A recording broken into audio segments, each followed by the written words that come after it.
देव शवितर्दुरितानि पराशु यद्भद्रं तन्न आशु। ॐ भूर्भुवस्वः तत्सवितुर्वरेण्यं भर्गो देवस्य धीमहि धियो यो नः प्रचोदयात्। बोलिए सच्चिदानंद भगवान की जय हो। आज के आनंद की जय हो। वेद भगवान की जय हो और सभी श्रोताओं की जय हो। देखो आपकी जय बोलना जरूरी है ना, क्योंकि कार्यक्रम की वक्ता की शोभा किससे होती है? किससे होती है? श्रोताओं से। और हमारे आदरणीय मनोज भाई जैसे श्रोता बैठे हों तो मन और गदगद हो जाता है। ऐसे हमारे भाई आदरणीय मनोज यादव जी आर्य साहब प्रातःकाल यज्ञ में भी थे ना, तो बड़े ही मैं समझता हूँ ऋषि दयानंद से, आर्य समाज से, वेद से और स्वामी जी से उनका बड़ा ही लगाव है। आप सबकी उपस्थिति ऐसा मुझे आभास करा रही है। तो एक बार अच्छे से जयकारा हम सब अपना लगाएं। देखो अपनी तारीफ कोई ना करे तो स्वयं कर लेनी चाहिए। तो हमारा नगर फूलपुर पड़ता है ना ये, तो सभी वासियों की हम जो है वो जयकारा लगाएंगे। बोले नगर फूलपुर वासियों की जय हो। आवाज नहीं आई। आवाज नहीं आई? बहनों की आवाज नहीं आई? बहनों की नहीं आई, भाइयों की तो आई, लेकिन बहनों की संख्या ज्यादा है लेकिन आवाज नहीं आई।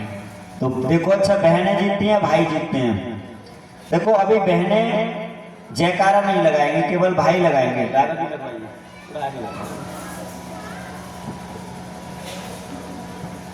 भाई लोग लगाएंगे जयकारा। अब हमें देखना है कि बहनें जीतती हैं, भाई जीतते हैं। तो एक बार बोलिए, कहना है देखो। बोलिए सच्चिदानंद भगवान की जय हो। भाइयों की आवाज में कुछ दम तो लगा। भाइयों की आवाज तो इतनी आवाज है, रेलवे स्टेशन से आगे चलेगी हमारी। अब बहनों की देखते हैं, बहनों की आवाज कितनी बहन लगवाई है। तो बहनों की देखते हैं। स्टार्ट की बातें हुई है, आवाज तेज से लगाना जो करे।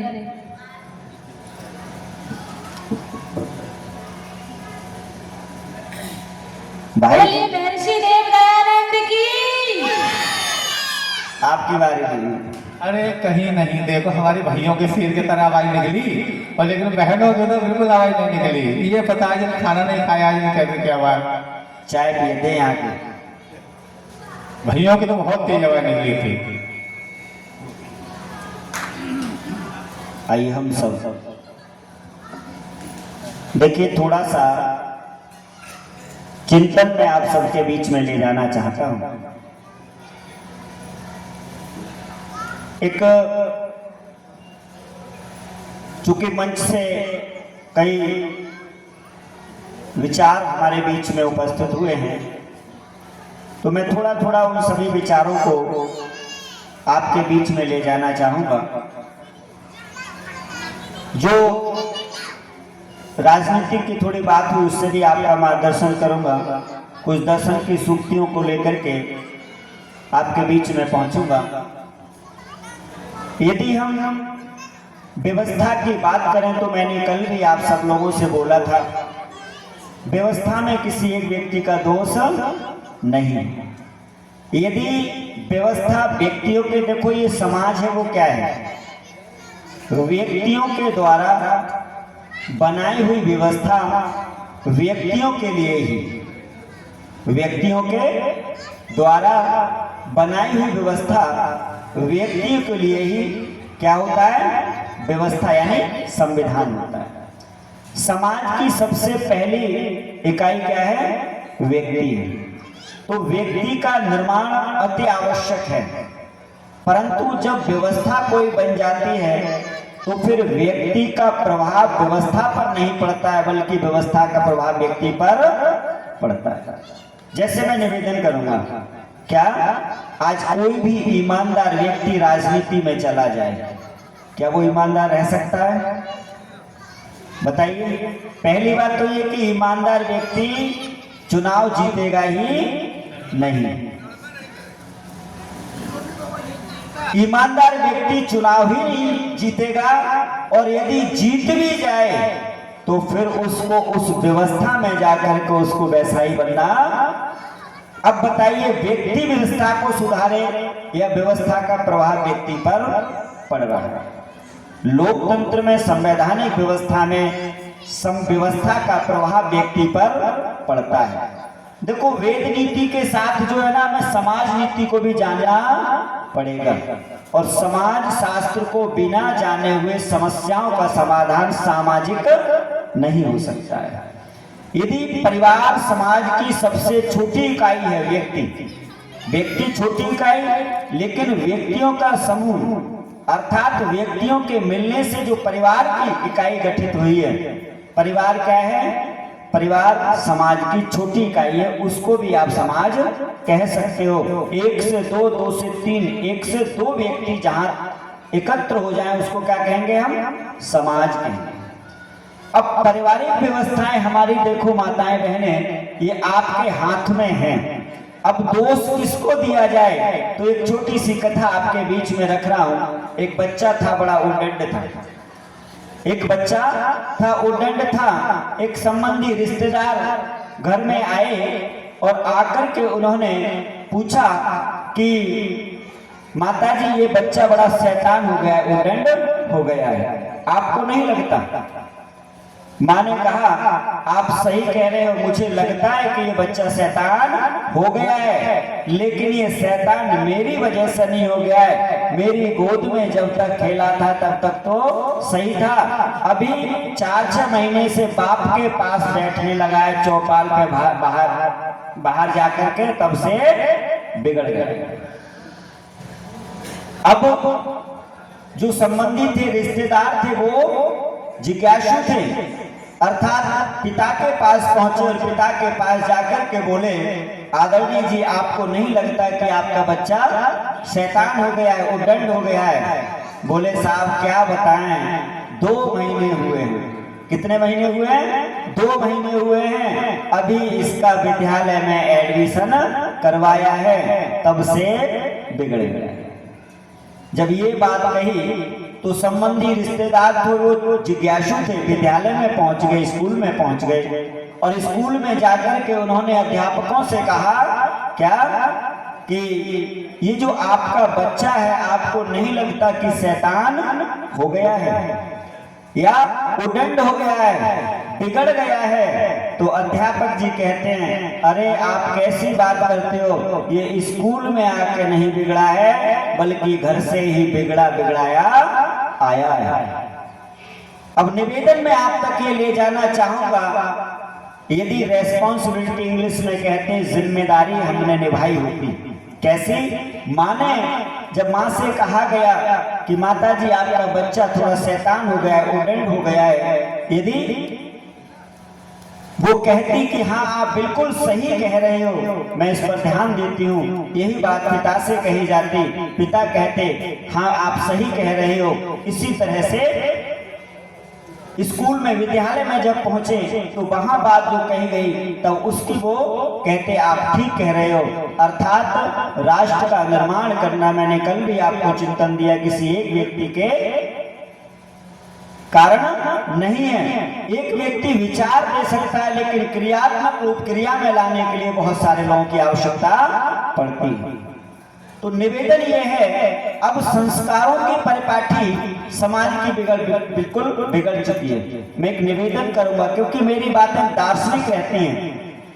जितने भी बड़े लोग हैं, माता पिता, जो बच्चों को अच्छी बातें सिखाते हैं, अच्छा माता पिता बुजुर्ग सभी बच्चों को अच्छी बातें सिखाते हैं ना, वो जो माता पिता बुजुर्ग गुरु बच्चों को अच्छी बातें सिखा रहे हैं, वो स्वयं उन अच्छी बातों को अपनाने लगे, बच्चे स्वयं अच्छे बन जाएंगे। एक छोटा सा बच्चा था, कोई पिताजी उधार लेकर के आ गए घर में, वादा कर दिया कि हम साहब आपको कुछ दिन के बाद में वापस कर देंगे।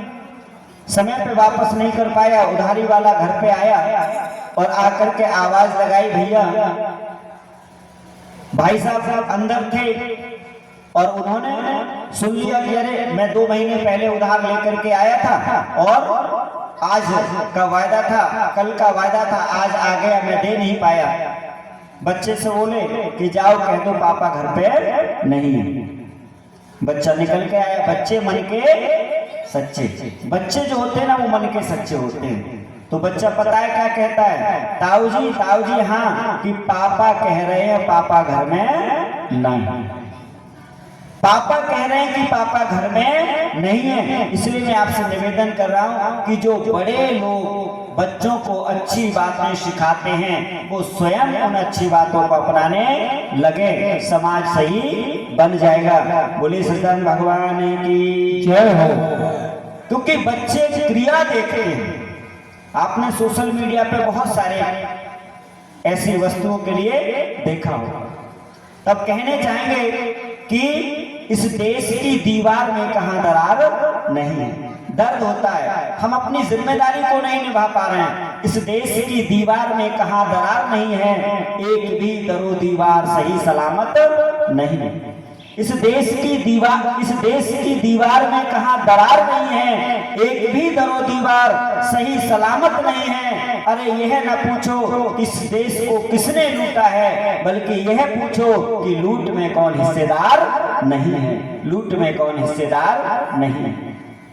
ये स्वयं की जिम्मेदारी है। जब तक हम स्वयं से, अपने हृदय से अपनी जिम्मेदारी को अपने राष्ट्र के प्रति, समाज के प्रति, परिवार के प्रति हम सजग नहीं होंगे, तब तक कुछ होने वाला नहीं है। प्रत्येक व्यक्ति को उठना पड़ेगा। हमारे कुछ यहाँ पर राजनीतिक भाई बैठे होंगे, एक निवेदन करूंगा, सरकार 2 चीजें देना शुरू कर दे, बाकी सब बातें बंद कर दे। क्या करना शुरू कर दे? एक सुरक्षा और न्याय। आपके बीच में न्याय शास्त्र की बात को ले जाना चाहता हूं। देखिए, राज्य की आवश्यकता कब पड़ती है?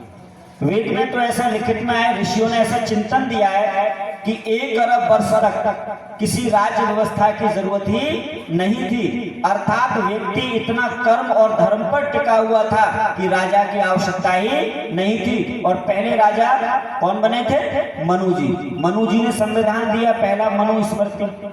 अब वो भले ही उसको कुछ अवस्थाओं में लेकर के लोगों ने उसको गलत, उसका अर्थ का अनर्थ कर दिया, अर्थ का अनर्थ कर दिया। आज लोग मनुवादी बोलते हैं। अब एक सूक्ति मैं आपके सामने रख रहा हूं, वशिष्ठः गौमांस भक्षणम, वशिष्ठः गौमांस भक्षणम। अगर ये सूक्ति किसी साधारण व्यक्ति के पास जाएगी तो उसका अर्थ क्या करेगा, जो संस्कृत का जानने वाला नहीं, और इसका अर्थ ही क्या गया है। बाबू जगजीवन राम का आपने नाम सुना होगा, उन्होंने इसी सूक्ति का अर्थ किया था। वशिष्ठ जी गौमाशा, गौ के मांस का भक्षण खाते थे। जब ये बात संस्कृत के विद्वान के पास पहुंची, संस्कृत के विद्वान के पास आई, तो उन्होंने कहा, अरे बाबू जगजीवन राम जी, तुमने ये क्या लिख दिया, इसका क्या अर्थ कर दिया? तो उन्होंने कहा कि मैंने इसमें क्या गलत कर दिया है, शब्दों का सीधा सीधा अर्थ क्या है, वशिष्ठ गौमांसा भक्षण, इसमें कौन सा गलत कर दिया है? तब उन्होंने कहा कि आप मीडिया को बुलाइए। मीडिया को बुलाया गया, उनके सामने संस्कृत कोश को लेकर के शब्द कोश को ले जाया गया। अब आप देखिए, जो गौ है ना, गौ शब्द जो है वो पृथ्वी के लिए उपयोग होता है। किसके लिए उपयोग होता है? गौ मानी पृथ्वी। अष्टापति गौ, अर्थात थोड़ा सा अंतर है। और गौ इंद्रियों को भी कहते हैं। गौ किसको कहते हैं? इंद्रियों को, अर्थात इंद्रियों को मारकर। वशिष्ठ गौमांसा, मांस शब्द जो है ना, वो आप देखिए डिक्शनरी में, हिंदी की डिक्शनरी में चले जाइए तो मांस कहते हैं उड़द के लिए। मांस किसे कहते हैं? उड़द के लिए कहते हैं। उड़द को कब कहते हैं? जब फली जो होती है वो बनती है और बनकर के उसमें जो उड़द होता है वो काला नहीं पड़ता है, हरा ही रहता है, उस समय तक उसको मांस बोला जाता है। और दूसरा शब्द डिक्शनरी में आप देखिए हिंदी की, कि जो हमारी पृथ्वी को फोड़ करके जो अंकुरित निकलते हैं, अंकुर जो निकलते हैं और पीलापन रहता है। क्या होता है, पृथ्वी से कोई भी जो अंकुर निकलता है, कोई भी वनस्पति निकलती है तो कुछ समय तक, 1-2 दिन तक पीली रहती है। आपने देखा होगा, सब लोगों ने देखा होगा, है ना। जैसे ही निकलती है, जब वो वातावरण में आती है तब जाकर के वो हरी होती है। तो जो पीलापन होता है निकलते ही जैसे, तब तक उसको माशा बोला जाता है। तब वहां पर उन्होंने उसको दिखाया, बाबू जगजीवन जहाँ से बात हुई, मीडिया वहां पर थी, उन्होंने कहा देखिए वशिष्ठा वशिजी गौमानी पृथ्वी, ये तो भागवत में भी आया है, अन्य ग्रंथों में भी देख लीजिए। तब वशिष्ठा गौमानी पृथ्वी, माशा मानी वनस्पति, माशा मानी वनस्पति, यानी वशिष्ठा गौमासा भक्षणम, वशिष्ठ जी पृथ्वी पर उगे हुए कंदमूल फल या वनस्पति का सेवन करते थे। तो ये बात तो जचती है ना। तो इसी तरह से अब कहते हैं ना, एक और सूर्ति आती है, चिंतन लेके जा रहा हूं, आपने तो कोई प्रश्न नहीं किया, वरना मेरा तो कोई ऐसा कार्यक्रम नहीं होता जिसमें 10-5 प्रश्न नहीं आते हैं। मैं निवेदन करूंगा यदि कोई प्रश्न बीच में से आता है तो। और ब्राह्मण वही जा वेद प्यारा, अभी बात समझ में आती है। ब्राह्मण वही जाए वेद प्यारा, वेद किसको कहते हैं, ज्ञान के लिए कहते हैं, है ना। तो ब्राह्मण वही जा वेद प्यारा। अब अगली लाइन देखिए, गौ को मारकर करे आहारा। अब यहां अर्थ बदल जाएगा, ब्राह्मण वही जा वेद प्यारा, गौ को मारकर करे आहारा, मां मार धी अपनावे, वह ब्राह्मण बैकुंठ से दागा। अब इसका करिए अर्थ, बताइए, मैं आपको 1 मिनट देता हूं, क्या समझ में आ रहा है। जो भी ऐसी बात नहीं है, देखिए मैं निवेदन करता हूं कि जो हमने थोड़ा सीखा है वो आप सीखिए, आपने जो सीखा है वो हम इसका अर्थ कैसे कर सकते हैं। ब्राह्मण वही जा वेद प्यारा, कोई हमारी बहनें बताएं, ब्राह्मण वही जा वेद प्यारा, गौ को मार कर करे आहारा, मां मार धी अपनावे, वह ब्राह्मण बैकुंठ सिधावे। जो भी हमारे सब विचारक लोग हैं, तो क्या समझ में आ रहा है इसके लिए, कैसे इसका अर्थ कर पाएंगे, करेंगे, विचार करिए। तो कोई विचार ही तो है। कोई बहन बताओ, कोशिश तो करो, प्रयास करो कि हमारी समझ में तो ये आ रहा है सब। क्या समझ में आ रहा है, कोई भी भाई बोले, आप बताइए भाई साहब, क्या समझ में आ रहा है। कोई ऐसे केवल विचार, जो भी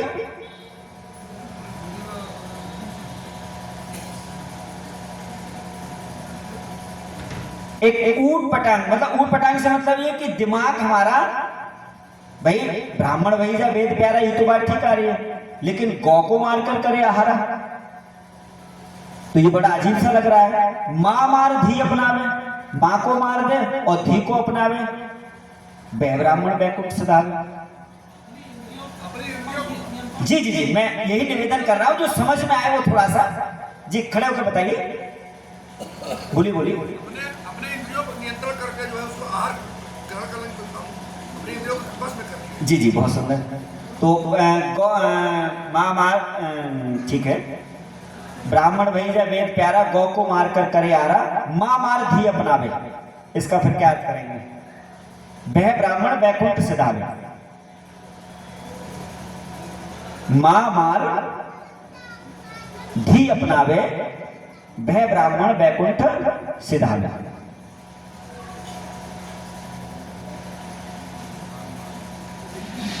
थोड़ा सा सोच पा रहे हैं आप ऐसे जी।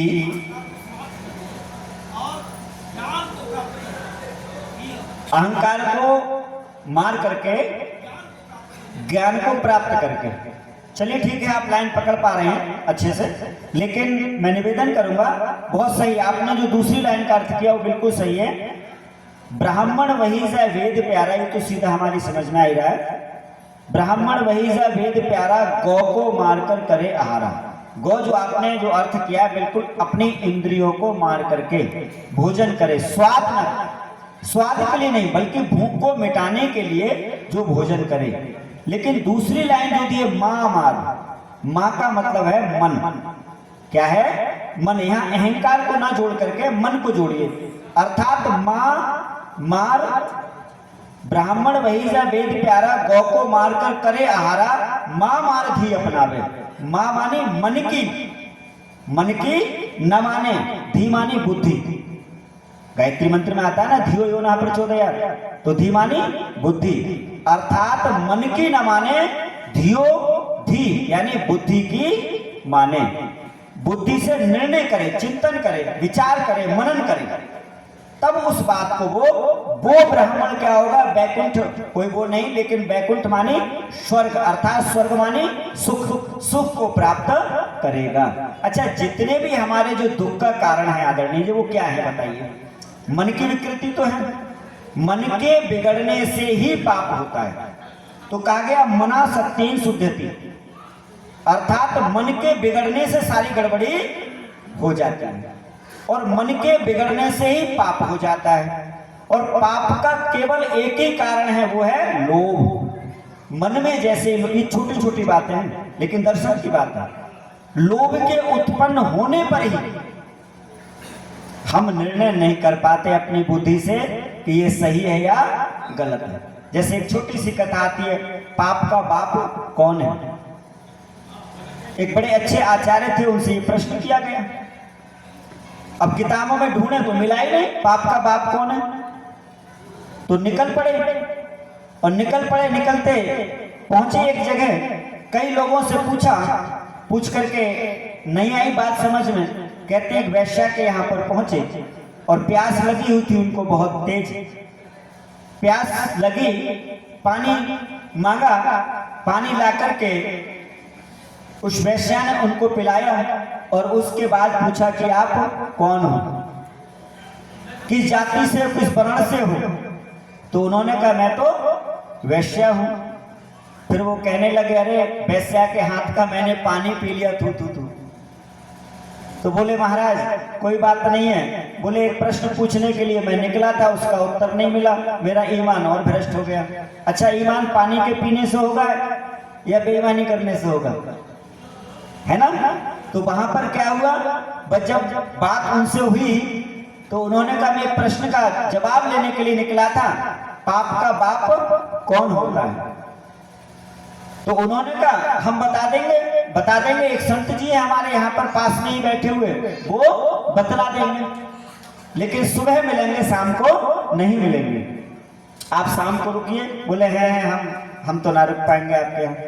बोले महाराज कैसी बात कर रहा हूँ, आपको कोई जानते थोड़ी है, 10 असरफी दूंगी सोने की 10 असरफी दूंगी, यहीं पे आप रुकिए और सुबह आपके प्रश्न का उत्तर मिल जाएगा। कहते हैं आचार्य जी के मन में लोभ आ गया, रुक गए, और रुकने के बाद में शाम को पुनः रात्रि में भोजन बनाया, और भोजन बना करके थाली परस के रह गए।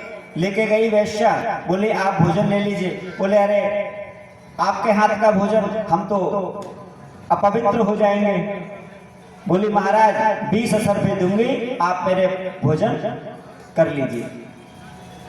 देखा कोई देख थोड़ी रहा है, 20 असरफियां ले ली भोजन, महाराज 10 असरफियां और दूंगी, आप मेरे हाथ से भोजन खा लीजिए। देखा कि ठीक है आप खिला दीजिए। जैसे ही 30 असरफियां लेकर के भोजन मुंह में दिया, और जैसे ही गसा उन्होंने मुंह में लिया, एक गाल पर थप्पड़ मारा, गसा निकल गया मुंह से। एकदम अरे तुम्हारी इतनी हिम्मत, मेरी बेइज्जती कर रही हो। उन्हें आपको एक प्रश्न का उत्तर पूछना था कि हाँ बिल्कुल बताइए, पाप का बाप कौन होता है? तो समझ में आया, पाप का बाप कौन होता है? लोभ होता है।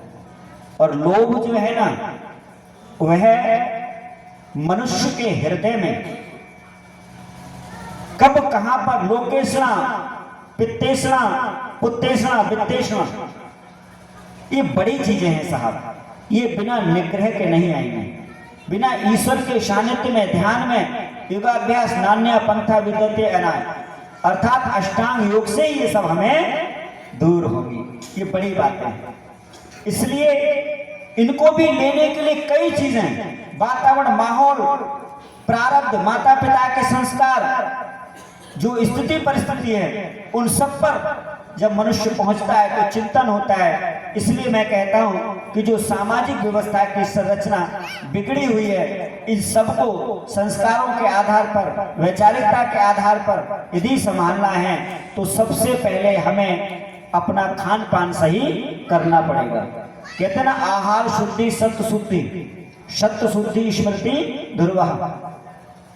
आहार के शुद्ध होने से सब कुछ शुद्ध हो जाएगा। अब आहार का देखो आदरणीय जी, बहुत एक सूक्ति जो है ना, आप उस पर घंटों बोलते रहिए।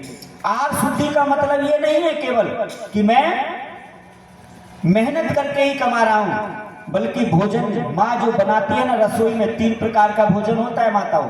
कितने प्रकार का होता है? 3 प्रकार का। अन्न वही है, उसी तरह से बनाया जा रहा है, लेकिन भोजन 3 प्रकार का है। देखो घर में जो भोजन बनता है ना, माँ जब भोजन बनाती है, पत्नी भोजन बनाती है, बहन भोजन बनाती है, और बेटा एक रोटी ज्यादा खा ले, एक रोटी ज्यादा खा ले कभी होता है तो माँ गदगद हो जाती है, आज तो मेरे बेटे ने एक रोटी ज्यादा खा ली है। पति एक रोटी ज्यादा खा ले तो पत्नी गदगद हो जाती है, आज तो मेरे पतिदेव ने एक रोटी ज्यादा खा ली।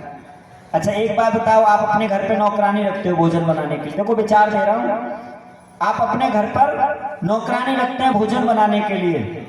आप 4 रोटी मालिक जी खाते हैं, 3 रोटियां देवी जी खाती हैं, 2 रोटियां बेटा खाता है, 2 रोटी बेटी खाती है। अब 2 और 2 4 और 3 7 और 4 11 हो गई। वो आपसे पूछेगी मालिक जी कितनी रोटियां बना लें, मालिक जी कितनी रोटियां बना लें, अर्थात वो 11 आपने कल खाई थी, 11 ही आज बनाएगी, क्योंकि वो आपके यहाँ पर काम कर रही है। और भावना जो है ना उसका महत्व होता है, तब वो 11 ही बनाएगी। अब सब्जी अच्छी बन गई है, आपने 1 रोटी है मालिक जी, आपने तो कल 4 खाई थी तो मैंने तो 4 ही बनाई है, बदल गया मामला, ठीक है ना। अब जाइए आप होटल में, रेस्टोरेंट में खाने के लिए, तो रेस्टोरेंट में क्या है, आपको भोजन मिल रहा है? बताइए, आपको स्वाद मिल रहा है केवल। क्या मिल रहा है? वहां व्यापार है, वहां क्या है? व्यापार है। आप पैसा देंगे और आपको थाली लग जाएगी, कोई भावना नहीं है। तो अन्न के साथ अन्य, अर्थात अन्न के साथ भावना जुड़ेगी, ये बड़ी बात है, अन्न के साथ भावना जुड़ेगी। इन चीजों का जो भोजन है, कहते ना जैसा खाओगे अन्न वैसा बनेगा मन, और जैसा पियोगे पानी वैसी बनेगी वाणी, और जैसे रहोगे आहार में वैसा आएगा व्यवहार। तो ये बड़ी बातें हैं। आज सारी व्यवस्थाएं बिगड़ चुकी हैं। बिगड़ क्यों चुकी हैं? हम संस्कारों से, वेद से, चिंतन से, महापुरुषों से दूर जा चुके हैं। अब समस्या यही है कि हमारे सामने चिंतन, आजकल एक शब्द आता है मॉडर्न, ठीक है ना। अब मॉडर्न को डिक्शनरी में देखिए, मॉडर्न का मतलब तो नया है। देखो अंग्रेजी बुरी नहीं है, भाषा कोई बुरी हो सकती है साहब, भाषा कोई बुरी नहीं है। अटल बिहारी वाजपेयी लगभग 35-36 भाषाओं को जानते थे। तो भाषा अगर हमने सीख करके उसका लाभ लिया, जैसे इंग्लिश में एक लाइन आती है, our life is what we make it, our life is what we make it. हमारा जीवन किससे मिलकर के बनता है? तो कह सकते हैं why our thoughts and deeds. हमारे थॉट्स मानी क्या है? विचार है सर, डीड्स मानी कार्य। तो हमारे विचारों से और कार्य से मिलकर के जीवन बनता है। तो भाषा का भी यदि अब यहीं पे भाषा हमें सीखने नहीं आए, एक अंग्रेज आया, चाय की दुकान पर चला गया, चाय पे कहा 2 कप टी। अब पढ़ी लिखी तो थी नहीं वो महिला, तो उसने क्या कहा, ये क्या कह रहा है, हमारे यहाँ तो ये गाली है ना, ये गाली है ना बहनों, कौन सी गाली है? कपटी। तो उसने कहा 2 कपटी, 2 कपटी यानी 2 कप चाय। तो बोली अरे मैं काय को कपटी, 2 कपटी तेरे बाप कपटी, तेरे दादी कपटी, तेरी अम्मा कपटी। तो कहने का मतलब यह है कि विचारों का आदान प्रदान, हाँ ये सही बात है कि आज देव भाषा, सारी भाषाओं की जननी कौन है? संस्कृत है, इसको देववाणी कहा गया है। और हिंदी क्या है? हिंदी क्या है? उसका बच्चा मान लीजिए। हमारे यहाँ पर आज की व्यवस्था में ऐसे वातावरण बना हुआ है कि शुद्ध हिंदी भी, संस्कृत तो बड़ी बात है, हिंदी भी नहीं बोल पाते। आप जीवन के बहुत सारे रोजमर्रा के जो हमारे रोज की जो क्रियाकलाप है उनमें बहुत सारे अंग्रेजी के शब्द प्रयोग करते हैं। अब माहौल किसने बनाया? हम सब ने ही बनाया। उन सब माहौलों को बदलने के लिए हम सबको पुनः एक वैचारिक रूप से क्रांति करनी पड़ेगी। एक वैचारिक रूप से अपने आप के बीच में बैठ करके चिंतन करना पड़ेगा, बच्चों के साथ, परिवारों के साथ, समाज के साथ। तो मैं कहना ये चाह रहा था कि केवल नेताओं से हम दो चीजें मांगे। क्या मांगे? एक न्याय मांगे और दूसरा सुरक्षा मांगे। अच्छा, मनुष्य को न्याय और सुरक्षा मिल जाएगी। जहां से मैंने बात रखी थी, राजा की आवश्यकता क्यों पड़ती है? तब मैंने कहा था तीसरे की तभी आवश्यकता होती है जब कहीं सुरक्षा की या न्याय की कोई जरूरत हो। आप दोनों के बीच में यदि कोई न्याय नहीं हो पा रहा है, कोई बात अटक गई है, तो तीसरे की आवश्यकता होगी साहब, तीसरे की आवश्यकता होगी ना। और जब तीसरा आएगा तो वो आपके बीच में कि भाई ये सही है, ये गलत है। सुरक्षा, आपको ऐसा लग रहा है कि हम अपनी सुरक्षा नहीं कर पा रहे हैं, तब आपने एक राज्य नाम की इकाई का गठन किया। एक राज्य नाम की इकाई का गठन किया कि साहब हम रोज जो हमारी दिनचर्या है वो काम हम करेंगे, अपनी कमाई से हम कुछ आपको टैक्स रूप कर देंगे, आप हमारी सुरक्षा करिए। अब हमने दुनिया की चीजें तो मांगने लगे, लेकिन जो मुख्य दो चीज थी, देखिए जाइए रामायण काल में, जिस समय रावण के द्वारा, राक्षसों के द्वारा युद्ध विध्वंस किए जाते थे, तब विश्वामित्र कहां पे गए थे? राज्य व्यवस्था में गए थे ना।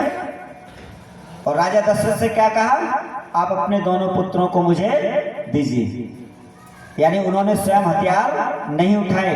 तो यहां भी एक बात मैं आपसे कहूं, निवेदन करूंगा सामाजिक व्यवस्था के अनुसार, यदि राज्य समाज की सुरक्षा नहीं कर पा रहा है तो वहां हिंसा फैलेगी। यदि राज्य समाज की सुरक्षा नहीं कर पा रहा है तो हिंसा फैलेगी। यदि राज्य पूर्ण रूप से समाज की सुरक्षा की गारंटी लेता है तो फिर हिंसा नहीं फैलेगी। यदि मेरे साथ कुछ गलत हुआ, तुरंत उसकी सुरक्षा और न्याय की जिम्मेदारी राज्य को लेनी चाहिए कि आपके साथ कुछ गलत नहीं होगा, न्याय भी मिलेगा और राज्य और सुरक्षा भी आपके लिए मिलेगी। लेकिन सारी योजनाएं हमें मिलती हैं, सारी कल्याणकारी काम हमें मिलते हैं, लेकिन हमारी सुरक्षा की और न्याय की कोई गारंटी नहीं है। एक केस को आप देखिए 30-30 साल, 40-40 साल लग जाते हैं, लेकिन न्याय नहीं मिल पाता। हमने कभी राज्य से, समाज से जो राज्य व्यवस्था बनाई उससे कभी प्रश्न ही नहीं किया। हमने कभी जाना ही नहीं कि आप जो नीति बना रहे हो हमारे लिए, इस नीति का प्रैक्टिकल भाव में आपका जो स्वरूप है वो हम जानना चाहते हैं। वो कहते हैं कि साहब हम तो इन सभी चीजों पर हमें पुनः चिंतन मनन करना पड़ेगा। बोले सदानंद भगवान की जय।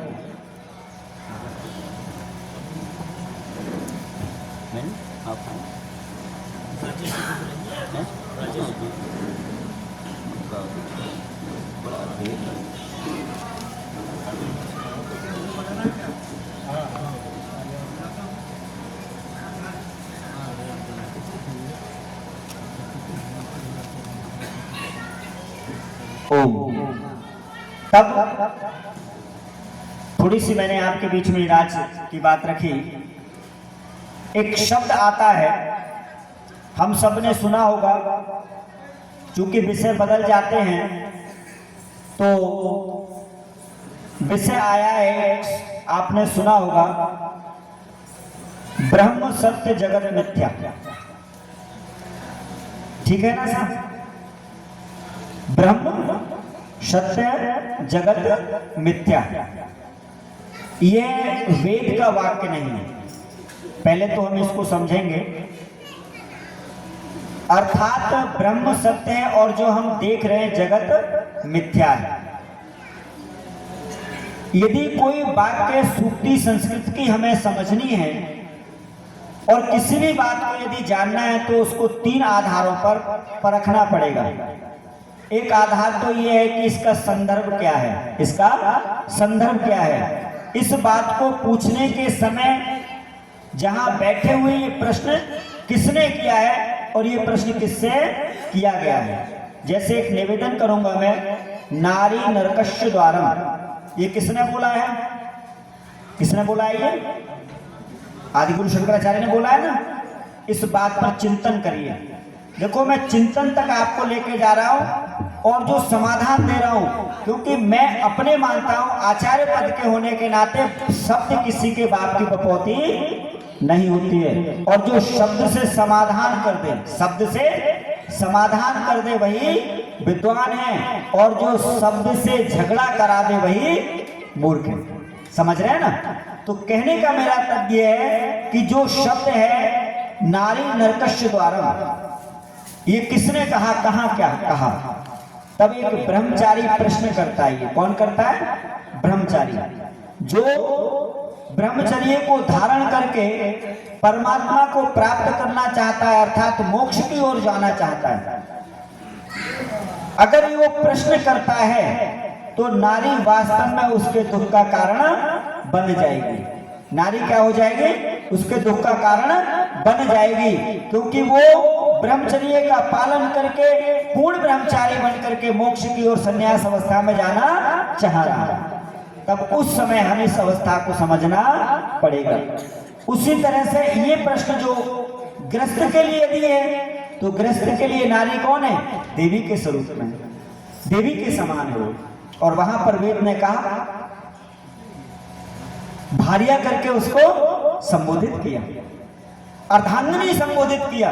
और देखो पौराणिक जगत में भी यदि हम बात को ले लें तो जो महिलाओं का, बहनों का जो नाम है वो सबसे पहले लिया जाता है सीताराम। किसका नाम आ रहा है? किसका नाम आ रहा है? सीता का।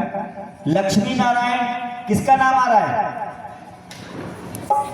तो कहने का मतलब यह है कि वास्तव में अगर गृहस्थ में सामाजिक व्यवस्था में हम तो नारियों का उच्च स्थान प्राप्त करते हैं। इसी तरह से मैं आपका एक चिंतन ले जाना चाह रहा हूं। जगत मिथ्या ब्रह्म सत्य, ब्रह्म सत्य जगत मिथ्या, ये वेद वाक्य नहीं है।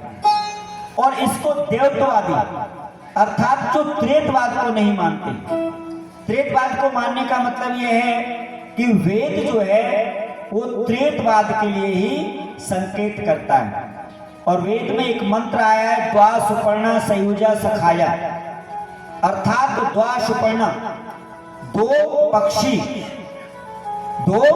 पक्षी समान रूप से किस पर बैठे हुए हैं? एक वृक्ष पर बैठे हुए हैं। द्वा सुपर्णा सयुजा सखाया, अर्थात सखा रूप में वो 2 पक्षी कौन है? एक आत्मा, दूसरा पर आत्मा। एक क्या है? आत्मा और दूसरा पर आत्मा। वो दोनों किस पर बैठे हैं? वृक्ष पर बैठे हुए। किस पर? प्रकृति रूपी। किस पर बैठे हुए हैं? प्रकृति रूपी एक वृक्ष पर बैठे हुए हैं। एक उस प्रकृति का भोग कर रहा है और एक साक्षी मात्र उसको देखते। वो कर्म करता नहीं है। जब कर्म करता नहीं है तो भोगता भी नहीं है। अर्थात एक जगत के लिए द्वा सुपर्णा, 2 पक्षी समान रूप से बैठे हुए एक वृक्ष पर। वृक्ष क्या है? प्रकृति रूपी, जड़ रूपी। और देखिए सच्चिदानंद, सच्चिदानंद का मतलब त्रित्वाद सिद्ध हो जाता है एक ही शब्द से, सत चित आनंद। सत माने प्रकृति, अरे सत जड़ है ना प्रकृति, और चित्त, अभी हम लोग मिलते तो कहते हैं भैया चित्त प्रसन्न है, मन प्रसन्न है। अर्थात जहां चेतनता हो वहां क्या है? चित्त, अर्थात चित्त जो हमारे अंदर जो अब चिप होती है, चिप में देखिए मोबाइल में लगाइए आप, चिप पहले चलती थी ना, और जैसे ही हमने कंप्यूटर से जो भरवाया निकाला वही चलने लगता था। जन्म जन्मांतर के संस्कार, तो कहते हैं भैया चित्त प्रसन्न है आपका, अर्थात जिसमें चेतनता हो उसको चित्त कहा जाता है। तो जड़ प्रकृति, सत, चित्त, आनंद। आनंद कौन है? परमात्मा। अब हमने यहां पर एक व्यवस्था को और जोड़ा, सतचित आनंद, सच्चिदानंद अर्थात उस परमात्मा में आनंद स्वरूप, उस आनंद की प्राप्ति जो है वो होती है किसको? आत्मा के। किसको होती है? आत्मा के लिए। इसलिए उसको सच्चिदानंद बोला गया, आनंद स्वरूप है। जैसे कल कल करती हुई एक नदी जो है बहती हुई आती है और वो तब तक अपनी यात्रा को छोड़ती नहीं है जब तक कि समुद्र से मिल नहीं जाती, और समुद्र में जैसे ही मिल जाती है वो समा जाती है। क्या पहचान पाएंगे आप उसमें ये समुद्र में आई हुई नदी का जल है या ये समुद्र का जल है? नहीं पहचान पाएंगे। तब वहां पर क्या अहम ब्रह्मास्मि, क्या कहा गया? अहम ब्रह्मास्मि, मैं ब्रह्म नहीं हूं, ऐसा नहीं, मैं ब्रह्म स्वरूप हूं, मैं ब्रह्म स्वरूप हूं। क्योंकि कुछ आत्मा के लक्षण और कुछ परमात्मा के लक्षण सेम हैं। आत्मा अदृश्य है, परमात्मा भी अदृश्य है। एक लक्षण है ना, आत्मा भी सूक्ष्म है, परमात्मा भी सूक्ष्म है। दूसरा, आत्मा भी तत्व है, परमात्मा भी तत्व है। तीन लक्षण, अर्थात भूख, प्यास, अग्नि, वायु आत्मा को जला नहीं सकती, परमात्मा का भी कोई नुकसान नहीं कर सकते। तो कुछ स्वरूप, कुछ लक्षण जो हैं वो आत्मा को परमात्मा के स्वयं है, परंतु आत्मा अल्पज है और परमात्मा परपज। आत्मा अपूर्ण है, परमात्मा पूर्ण है। उसी अपूर्णता की पूर्ति करने के लिए वो परमात्मा की ओर जाना चाहती है, परंतु इंद्रिया, मल, मच्छर, इन सारी घटनाओं के हम बीच में आकर के उसको देख नहीं पाते, आत्मा के स्वरूप को भुला देते हैं।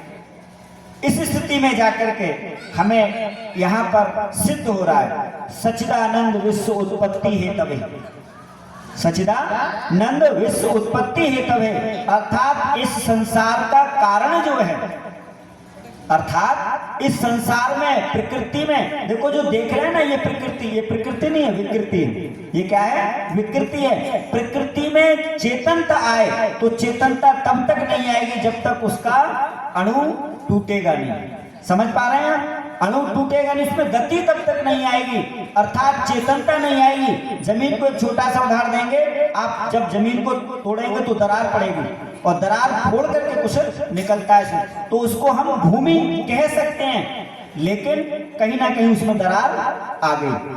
तो उसे जो देख रहे हैं हम प्रकृति, अहम तत्व, उसका निषेध हो करके वो क्या हुई? विकृति हुई। 5 पदार्थ और आगे क्रिया है लंबी। तो उस तरह से हम ये जो व्यवस्था देखते हैं, आज तो वैज्ञानिकों ने भी इस बात को माना है। तो सच्चिदानंद विश्व उत्पत्ति हेतवे तापत्र त्रय विनाशाय, तापत्र त्रय विनाशाय, अर्थात जो 3 दुख हैं मनुष्य मात्र, क्या जो सृष्टि में जितने भी जीव हैं उनको 3 दुख होते हैं। दैहिक हम सब झेलते हैं, दैहिक भौतिक मनुष्य के लिए, अर्थात पशुओं के लिए भी, दैहिक, भौतिक और दैविक। तो जो भौतिक दुख हैं वो मनुष्य के लिए सताते हैं, जैसे संपत्ति, धन इत्यादि जो है वो मनुष्य को, पशुओं को नहीं सताते। लेकिन दैहिक और दैवीय आपदा जो आती है, भूख प्यास, अर्थात भूख प्यास, जैसे बरसात हुई है तो उसको पशु भी महसूस करते हैं, लेकिन पशुओं की भोग योनि है इसलिए उनको भोगना ही है, और मनुष्य की जो योनि है वो भोग योनि और कर्म योनि दोनों है। इसलिए कहा गया कर्मों के द्वारा भाग का निर्माण, अर्थात कर्मों से भाग्य बदला भी जा सकता है, कर्मों के द्वारा भाग्य बदला भी जा सकता है, और जो भोग लेकर के आए हैं वो भोगने के लिए भी।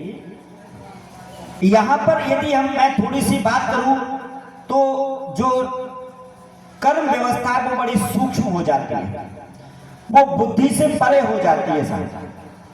क्योंकि हम जब सूक्ष्म कर्मों को करते हैं तो कहां पर उन कर्मों को करते हुए पाप हो जाए और पुण्य हो जाए, ये बहुत बड़ी बात है। तो इसको समझने के लिए ही ज्ञान है, ऋति ज्ञानात्म मुक्ति, अर्थात इसी को ज्ञान कहा गया है कि हमें वो समझ, हम छोटे छोटे पदार्थ का चिंतन करके इस अवस्था में पहुंच जाएं। तब कहा गया दृश्यमाना इतः गतिमान इति दृश्यते। जो संसार है वो क्या है? एक दृश्य। क्या है? दृश्य है। इस संसार को हम जो देख रहे हैं वो दृश्य है। यदि इतनी सी बात हम समझ लें तो त्रेतवाद सिद्ध हो जाता है। और वास्तव में जो वेद का मार्ग है वो त्रेतवाद को ही सिद्ध करता है, ईश्वर जीव प्रकृति। और जिन्होंने थोड़ी सी अनंत क्रियाओं के अपने आधार पर, अपने विचारों के आधार पर, सभी मतों में जैसे थोड़ी बात चल रही थी, सभी मतों में अच्छी बात मिलेगी, लेकिन सैद्धांतिक थोड़ा सा कहीं ना कहीं टूट जाएगा। लेकिन विद्वान में यदि विद्वान में थोड़ी सी बुद्धि है तो शब्द का अर्थ सामाजिक स्वरूप में, मैंने प्रथम दिन बताया 8 प्रकार से जो है एक सूत्र संस्कृत का मैं आपके बीच में रख रहा हूं। जैसे हम लोग बोलते हैं और हमारे वैदिक विद्वान उसको नहीं बोलते हैं, लेकिन मैं उसका समाधान आप तक पहुंचाता हूं। गुरुर ब्रह्मा गुरुर विष्णु गुरुर देवो महेश्वरा, कहते हैं ना सब, गुरुर ब्रह्मा गुरुर विष्णु गुरुर देवो महेश्वरा, गुरु साक्षात परब्रह्म तस्मै श्री गुरुवे नमः। अब इसका अर्थ कर लीजिए, गुरुर ब्रह्मा गुरुर विष्णु गुरुर देवो महेश्वरा। हम इनको क्या कह रहे हैं? गुरु कह रहे हैं। और गुरु का मतलब क्या हो गया साहब? गुरु का मतलब क्या हो गया? मार्गदर्शक। गुरु का मतलब मार्गदर्शक। गुमानी अंधकार रूमानी प्रकाश, जो अंधकार से प्रकाश की ओर ले जाए। बहुत सारे गुरु हो सकते हैं, एक गुरु की बहुत सारे गुरु हो सकते हैं जीवन में। तब कहने का मतलब गुरुर ब्रह्मा गुरुर विष्णु गुरुर देवो महेश्वरा, गुरु साक्षात परब्रह्म, परमानी दूर के परमानी, दूर परब्रह्म, ब्रह्मानी सबसे बड़ा परमात्मा, अर्थात गुरु साक्षात परब्रह्म। इन ब्रह्मा विष्णु महेश का गुरु कौन है? तीनों का विचार करिए। गुरुर ब्रह्मा गुरुर विष्णु गुरुर देवो महेश्वरा, गुरु साक्षात परब्रह्म तस्मै श्री गुरुवे नमः। अर्थात जिस गुरु को इन्होंने नमन किया, किसने? ब्रह्मा विष्णु महेश ने। गुरुर ब्रह्मा गुरुर विष्णु गुरुर देवो महेश्वरा, गुरु साक्षात परब्रह्म तस्मै श्री गुरुवे नमः। अर्थात इन ब्रह्मा विष्णु महेश का जो साक्षात गुरु परब्रह्म परमात्मा है, मैं भी उसी गुरु को नमन करता हूं। समझ रहे हैं ना? अब अगली लाइन और ले लीजिए, अखंड मंडलाकारम। अखंड कौन है? परमात्मा ही है। आप किसी भी पौराणिक से ही बात करेंगे तो अखंड निराकार सत्ता को मानेगा, लेकिन कह देगा अवतार शाब होता है। और संस्कृत में अवतार नाम का तो कोई शब्द आया ही नहीं है, अवतरण शब्द आया है। अवतरण का मतलब होता है विशेष उद्देश्य के लिए जन्म होना। और वास्तव में जो महापुरुष रहे हैं, इनकी क्रिया सिद्धि के लिए कोई विशेष प्रयोजन रहा है। तो अवतरण तो आपका भी और मेरा भी है, कोई ना कोई, क्योंकि परमात्मा की सृष्टि में कोई वस्तु निरर्थक नहीं हो सकती। अच्छा आदरणीय जी बताइए, माताओं बहनों, क्या आपके जीवन का कोई उद्देश्य नहीं होगा?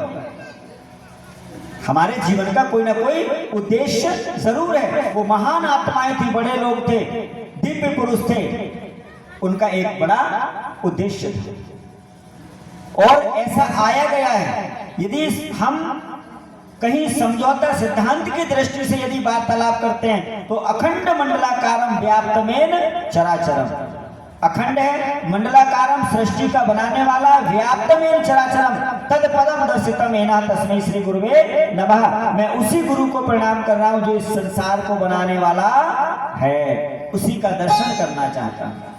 तद पदम दर्शितम। अब वैसे गोस्वामी जी क्या तो बिन पग चले बिन सुन कान, है ना, कह दिया उसके पैर नहीं होते। तो कहने का तात्पर्य है, यदि हम समाधान की दृष्टि से जाएं, वार्तालाप करें, हमारे बीच में जो शास्त्रार्थ परंपरा होती थी, विचार परंपरा होती थी। देखिए मैं एक बात कह करके थोड़ा सा चलूंगा। एक बात मैं आपसे निवेदन करूंगा, संसार में जितनी भी समस्याएं हैं उन सब का समाधान संवाद से होगा। किससे होगा? संवाद से। अभी देखिए यूक्रेन का और रशिया का युद्ध हुआ था सर, 3-4 साल चला, बाद में क्या निष्कर्ष निकला बताइए मनोज जी? संवाद ही आया, ट्रंप के द्वारा संवाद स्थापित किया गया, जेलेंस्की को बुलाया। देखिए सर, तो संवाद जहां समाप्त हो जाता है वहां क्या हो जाता है? विवाद शुरू हो जाता है। इसलिए संवाद की क्रिया कभी बंद नहीं होनी चाहिए, अर्थात संवाद से ही विवाद को निपटाया जा सकता है। हमारे समाज में एक बहुत अच्छी क्रिया चलती थी, विचार मंथन, आज बंद है। आज और मैं आर्य समाज के मंच से विद्वानों से कहना चाहूंगा, ये आर्य समाज ही केवल एक ऐसा मंच था, एक ऐसा संगठन था जहां पर विचार होता था, जहां क्या होता था, विचार होता था। लेकिन अब विचार बंद है, प्रचार शुरू है। मैं थोड़ा साहस करके कह रहा हूं आपसे, अब केवल प्रचार कर रहे हैं, विचार बंद है। सामाजिक स्थिति क्या है, परिस्थिति क्या है, हम मंचों से संस्कारों की बात करते हैं, लेकिन संस्कारों से, नैतिक शिक्षा से समाज का एकीकरण नहीं हो सकता, क्योंकि आज के युग में सबको एक सा कैसे बना सकते हो? राम के युग में नहीं थे सब एक से, राम थे तो रावण था नहीं था सब। हाँ, इतना जरूर है कि आज जो संगठन जातिवाद की लड़ाई लड़ी जा रही है, उस समय जातिवाद की लड़ाई नहीं थी, उस समय धर्म और अधर्म का युद्ध होता था। ठीक है, उस समय प्रवृत्ति के आधार पर दो संगठन थे जो वेद कहता है संगच्छध्वम, अर्थात वेद क्या कहता है, एक राक्षसी प्रवृत्ति और एक देवत्व प्रवृत्ति, एक आर्यत्व प्रवृत्ति और एक दैत्य प्रवृत्ति। ये दो संगठन मिलते हैं। जो राक्षसी, मैंने कल भी थोड़ी बात रखी, हम अपराधियों का विरोध करना सीखें, एक नंबर के और दो नंबर के लोग, क्योंकि समाज में एक नंबर के सब नहीं बनेंगे, क्योंकि भोग भी अलग अलग लेकर के आए हो तो समानता कैसे आ जाएगी? ये बड़ी बातें हो जाएंगी, समय है नहीं। तो कहने का मेरा निवेदन यही है, जब चांद में ही आग हो तो गगन क्या करे, जब चांद में ही आग हो तो गगन क्या करे, और फूल ही उग्र हो तो चमन क्या करे।